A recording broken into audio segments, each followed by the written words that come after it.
नमस्कार, मेरा नाम है डॉक्टर विशाखा। मैं हूँ Ayurveda expert IIFA Ayurveda India में और आप सभी का हमारे यूट्यूब चैनल पर स्वागत है। अगर आप पहली बार हमारे चैनल पे आए हैं तो हमारे चैनल को सब्सक्राइब जरूर कीजिएगा। मैं आज आपसे शेयर करने वाली हूँ success story of health in healing. Bihar के 30 वर्षीय पुरुष की ये कहानी है। इस पेशेंट को एबीपीए यानी कि एलर्जिक ब्रोंकोपल्मोनरी एस्परगिलोसिस नामक रोग था। तो इस वीडियो में मैं आपको बताने वाली हूँ कि हमने आइफा आयुर्वेदा में इस पेशेंट की कैसे चिकित्सा की। इस वीडियो में मैं अब आपको बताऊंगी एबीपीए बीमारी क्या होती है, क्यों होती है, इस पेशेंट में बीमारी के लक्षण क्या थे, पेशेंट की रिपोर्ट हमारी ट्रीटमेंट के पहले और ट्रीटमेंट के बाद में, इसी के साथ एबीपीए में कौन सा योगा करना चाहिए और डाइट और लाइफस्टाइल चेंजेस यानी कि दिनचर्या में आपको क्या क्या परिवर्तन करने हैं, इन सभी चीजों की जानकारी मैं अब आपको इस वीडियो में देने वाली हूँ। तो चलिए सबसे पहले जानते हैं एबीपीए क्या है। एस्परजिलस फ्यूमिगेटिस ये नाम का फंगस हमें सॉइल में यानी कि मिट्टी में आमतौर पे देखने मिलता है। इसकी वजह से आए दिन हम सभी इस फंगस से एक्सपोज होते हैं, इसके संपर्क में आते हैं। पर जिन लोगों की रोग प्रतिकार शक्ति कम होती है, सिर्फ उन्हीं पेशेंट्स में हम देखते हैं कि इस फंगस की कॉलोनी एस्टैब्लिश हो जाती है, जिसके कारण ये जो फंगस है ये रिएक्शन करता है एक तरीके का हमारे शरीर में। उस एलर्जिक रिएक्शन के कारण हमारा जो एयरवे रहता है, जो श्वास नलिका है, प्राणवाहक स्रोत से, उसमें डैमेज हो जाते हैं, जिसके कारण हमारे फेफड़ों में यानी कि लंग्स में परमानेंट डैमेज हो जाता है। अगर हम आयुर्वेद की दृष्टि से देखें तो एबीपीए इस बीमारी में हमें श्वास और कास रोग जो आयुर्वेद में बताए गए हैं उससे काफी समान लक्षण देखने को मिलते हैं। इसी के साथ आयुर्वेदिक सिद्धांतों की अगर हम बात करें तो इस बीमारी में वात दोष की प्रधानता देखी जाती है। इसी के साथ साथ कफ और प्राणवाह स्रोत की विकृति भी हमें इस बीमारी में देखने को मिलती है। एबीपीए की ये जो बीमारी है ये ज्यादातर 30 से 50 वर्षीय लोगों में देखी जाती है।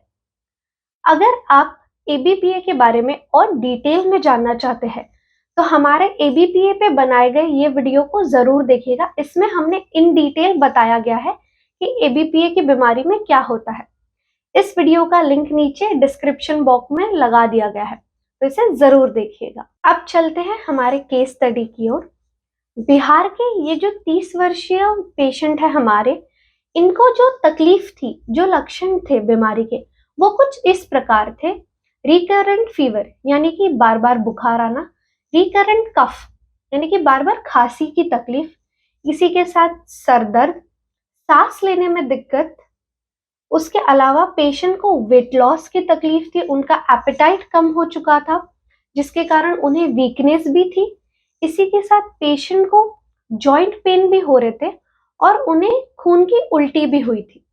तो ये सभी सिम्टम्स हमने इस पेशेंट में देखे थे। इन सभी समस्याओं के चलते पेशेंट ने काफी डॉक्टर्स को दिखाया, जिसमें उन्हें डॉक्टर्स ने स्टेरॉइड्स और एंटी फंगल जैसे दवाइयां दी, पर पेशेंट को इससे रिलीफ नहीं मिला, आराम नहीं मिला। उन्होंने फिर ऑनलाइन ढूंढा और तब उन्हें हमारे इंस्टीट्यूट आइफा आयुर्वेदा के बारे में पता चला। पेशेंट ने फिर हमारे फाउंडर डॉक्टर साहिल गुप्ता, जिन्हें 14 वर्षों से भी ज्यादा का अनुभव है एलर्जीज और त्वचा विकार ठीक करने में, उन्होंने डॉक्टर साहिल के साथ अपनी अपॉइंटमेंट बुक की और डॉक्टर साहिल ने फिर इन डिटेल उनकी हिस्ट्री ली, उनकी तकलीफ समझे, उनका कारण समझा इस बीमारी के पीछे का।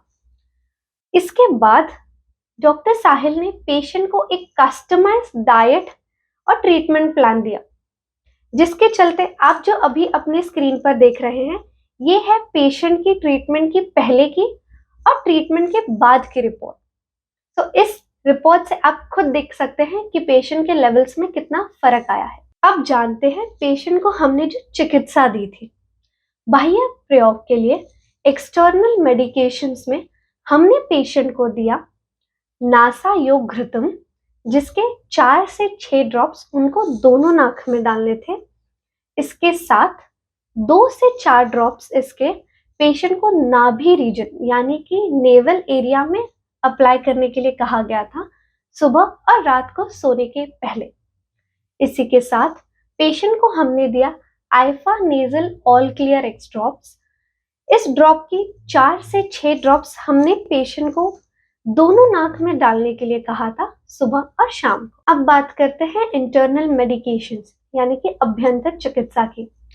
हमने पेशेंट को दिया आइफा स्वरस चिकित्सा, जिसमें टोटल केयर 3x रस।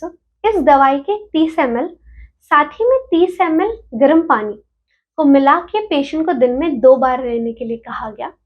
इसी के साथ छोटे दुग्धी स्वरस, इस दवाई के भी पेशेंट को 30 ml लेने के लिए कहे गए और 30 ml गर्म पानी में मिक्स करके दिन में 2 बार लेने के लिए दिया।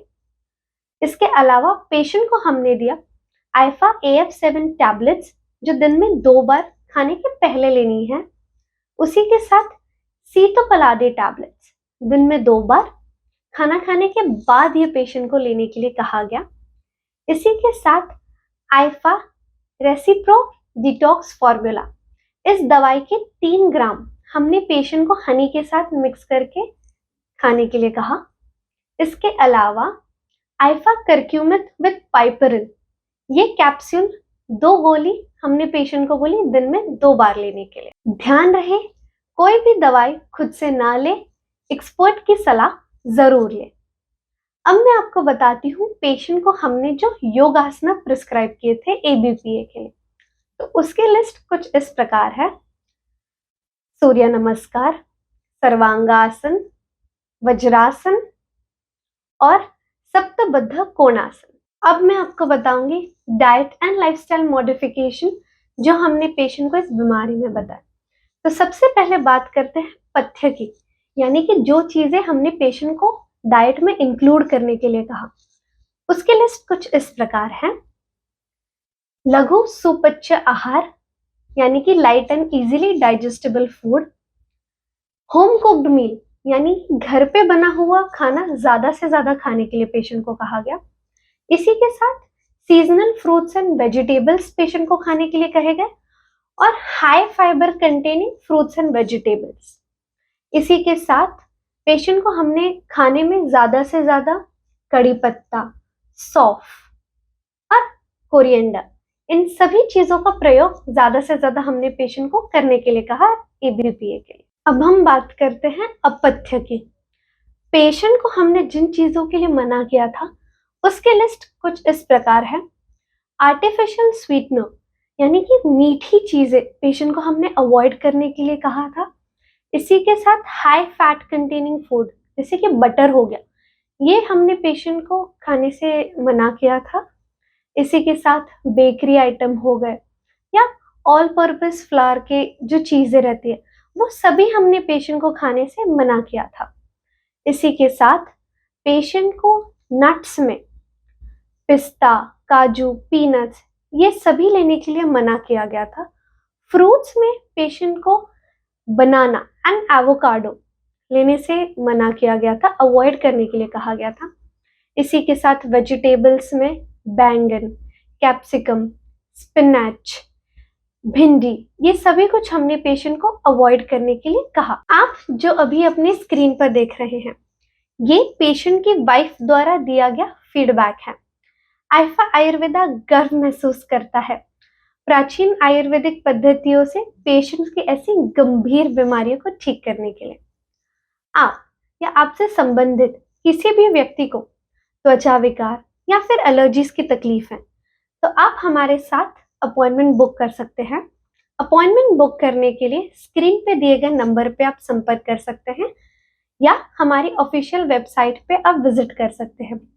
हमारी ऑफिशियल वेबसाइट का लिंक हमने नीचे डिस्क्रिप्शन बॉक्स में लगा दिया है।